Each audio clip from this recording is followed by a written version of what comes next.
guys, ayan ang pag-meet up namin ni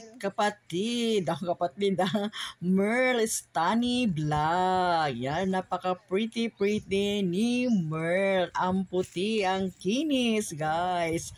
Siyempre, at tinapos namin muna ang aming pagkain ng lunch, merienda, at kami ay nagsayaw-sayaw, ayan, habang nag-join sa live streaming ng aming kasamahan na si Rowena. Ayan, Rowena Millares. Ayan, so kamo sila ay pahapon na, kaya kailangan ilibot ko sila sa aming likod ng bahay. Ayan, para ma-exercise kasi nabusog. Ayan, siyempre kailangan lumitlit ang tiyan para meron uling magkasya muli ang food kung sila ay kakain muli sa kanilang tahanan.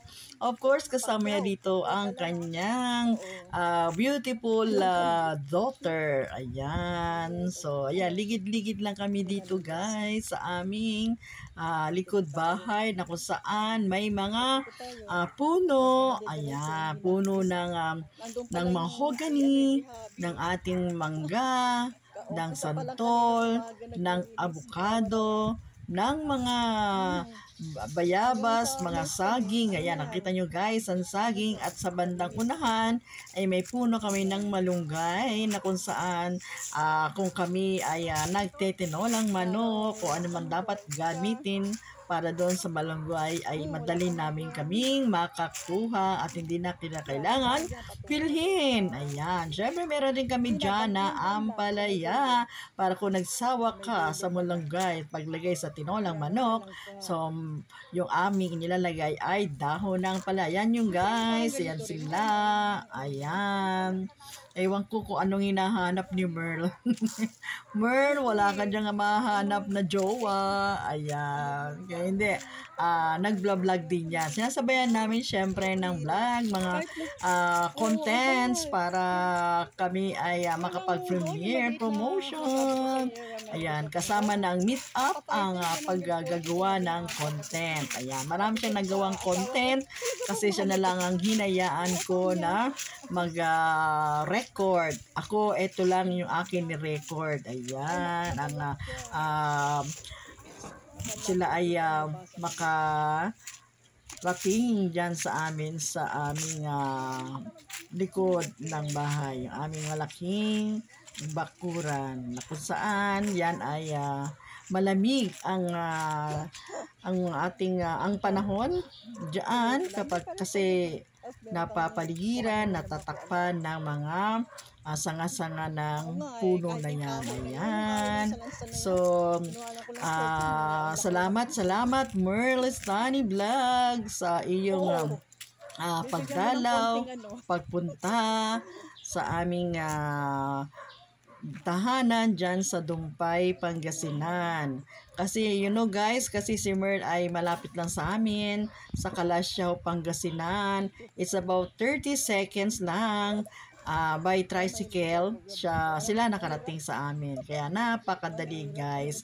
So, next time uli. At pag nagkataon na ikaw ay uuwi, ay sasabayan ko naman ang pagpuntang muli dyan sa Dumpay at ako naman ang makarating sa inyong tahanan sa Kalasyaw, Pangasinan at ma-meet ko rin ang inyong mga iba pang anak na hindi mo kasama ngayon at iyong mga kamag-anakan. Yan, picture kami at nagpipicture niyan ay ang kanyang beautiful daughter. Ayan. So, with poise yan, with poise si Merl. Ayan.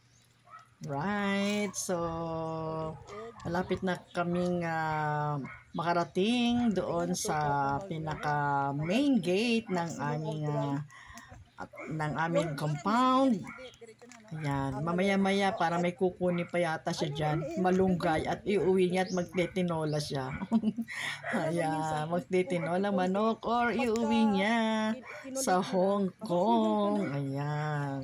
So marami kaming nagawang memorable activities ni Merl. Sayang lang at hindi namin nakasama si Bangs 2.0 sapagkat nakauwi na siya sa kanilang tahanan, no? Kaya nasa Batangas siya. So, meron siyang dinalaw doon sapagkat mas malapit sa aking area, sa aking lugar, si Bangs 2.0. Sa ano lang siya, taga sa Bayambang. Ayan, Bayambang lang. Ayan. So, one barangay lang or one lugar yon sa kanila bago sa amin. Yan. So, yan. So, hey guys, ayan na, nagkikwentuhan pa, parang hindi pa natapos ang aming kwentuhan. Ayan, dahil mukhang kukuha siya ng malunggay at inuturo ko yung mga puno ng malunggay kung saan siya ay pumitas, siya mismong pumitas at sayang din pang content din yun sa kanyang short video. Yan. Napakasaya at napakakalog at talagang pag nakausap mo ay tunay na pagkakaibigan ang madarama natin, no? Madarama ninyo kay Merl. Totoong yan. Thank you very much for coming at tayo ay nag-meet up yan, together with your beautiful daughter. Yan guys. Yan, right. Very much na kami ay nag-enjoy dyan at hinahayaan lang kami ng kanyang beautiful daughter na nag-uusap, sumasayaw, sayaw ng sayaw. Ayan, at syempre ang mga tikabong kwentuhan at biruan. Ayan. So guys, tapos anahin mo na siya, himahin mo na. Oh, matagal din ang buhay yan. Ngayon din kami doon, sa Valenzuela, meron din kami puno. Inaano ko rin, hinihimay-himay na. Yan ang banting time namin ng mister ko. Magaganyan kami. Tapos kwento-kwentuhan. Yung asawa ko walang ano sa banding-banding na uupo lang. Wala yan. Kasi gusto niya Gusto niya barkada. Inom. Banding. Kaya nakakaingit yung mga asawang ganyan. Hindi pa yung anak. yan. Entrance saka exit ang aking vlog. Ngayon yung bahay. Ayan, paalis na sila. Yan, ganda ng bahay niya. Yan. Ang lamig. Fresh na fresh. Yung bahay ng kapatid ko, meron doon, may pinto rin dyan. Ganda kung pang lang kayo. Hindi kayo sa kanya. Oo, yan. Wala, kala ko hindi kasi sa service, sabi ko pa. Tapos ano nag-drive si asawa niya na? Oo, siya na gano'n na. Hindi nga pinapadrive sa iba, kundi sa anak niya lang talaga. Ngayon na pala, oh. Paano daw? Salamat. Okay, bye-bye. Bye-bye. Nice to meet you. Merla, next time mo na. Bye-bye. Oo. Sabi mo mag-asawa. Bye. Mahirap mag-asawa. Sobra, tama na yung muna. Kita-kita. Okay, bye-bye. Ingat. Okay, salamat po. Bye-bye. Bye-bye.